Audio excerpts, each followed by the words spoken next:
नमस्कार दोस्तों। मर्यादा पुरुषोत्तम श्री राम जी का समुद्र पर क्रोध। इधर 3 दिन बीत गए किंतु जड़ समुद्र विनय नहीं मानता। तब श्री राम जी क्रोध सहित बोले, बिना भय के प्रीत नहीं होती।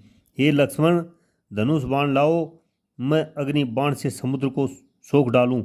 मूर्ख से विनय, कुटिल के साथ प्रीति, स्वाभाविक ही कंजूस से समुद्र नीति, सुंदर नीति, उदारता का उपदेश, ममता में फंसे मनुष्य से ज्ञान की कथा, अत्यंत लोभी से वैराग्य का वर्णन, क्रोधी से सम शांति की बात और कामी से भगवान की कथा।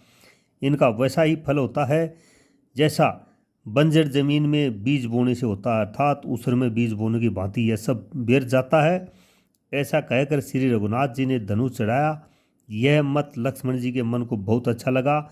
प्रभु ने भयानक अग्नि बाण संधान किया, जिससे समुद्र के हृदय के अंदर अग्नि की ज्वाला उठी। मगर सांप तथा मछलियों के समूह व्याकुल हो गए।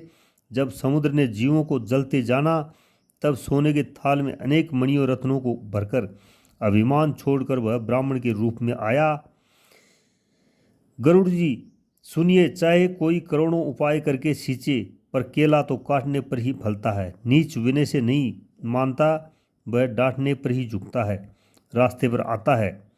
समुद्र ने भयभीत होकर प्रभु के चरण पकड़कर कहा, हे नाथ, मेरे सब अवगुण दोष क्षमा कीजिए।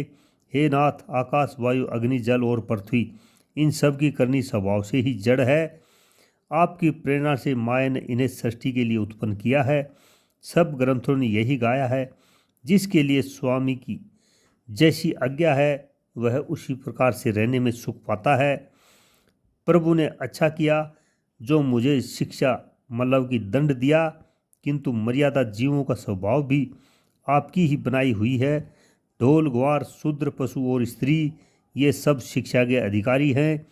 प्रभु के प्रताप से मैं सूख जाऊंगा और सेना पार उतर जाएगी। इसमें मेरी बड़ाई नहीं है, मेरी मर्यादा नहीं रहेगी। तथापि प्रभु की आज्ञा अपेल है, अर्थात आपकी आज्ञा का उल्लंघन नहीं हो सकता, ऐसा वेद गाते हैं। अब आपको जो अच्छा लगे मैं तुरंत वैसा ही करूं। समुद्र के अत्यंत विनीत वचन सुनकर कृपालु श्री राम जी ने मुस्कुराकर कहा, हे तात, जिस प्रकार बानरों की सेना पार उतर जाए, वह उपाय बताओ। समुद्र ने कहा, हे नाथ, नील और नल 2 वानर भाई हैं। उन्होंने लड़कपन में ऋषि से आशीर्वाद पाया था। उनके स्पर्श कर लेने से ही भारी भारी पहाड़ भी आपके प्रताप से समुद्र पर तैर जाएंगे। मैं भी प्रभु की प्रभुता को हृदय में धारण कर अपने बल के अनुसार जहाँ तक मुझसे बन पड़ेगा सहायता करूँगा। हे नाथ, इस प्रकार समुद्र को बधाइए, जिससे तीनों लोकों में आपका सुंदर यश गाया जाए। इस बाण से मेरे उत्तर तट पर रहने वाले पाप की राशि दुष्ट मनुष्यों का वध कीजिए। कृपाल और रणधीर श्री राम जी ने समुद्र के मन की पीड़ा को सुनकर उसे तुरंत ही हर लिया, अर्थात बाण से उन दुष्टों का वध कर दिया। श्री राम जी का भारी बल और पौरुष देखकर समुद्र हर्षित और सुखी हो गया। उसने उन दुष्टों का सारा चरित्र प्रभु को कह सुनाया। फिर चरणों की वंदना करके समुद्र चला गया। समुद्र अपने घर चला गया। श्री रघुनाथ जी को यह मत, उसकी सलाह अच्छा लगा। यह चरित्र कलयुग के पापों को हरने वाला है।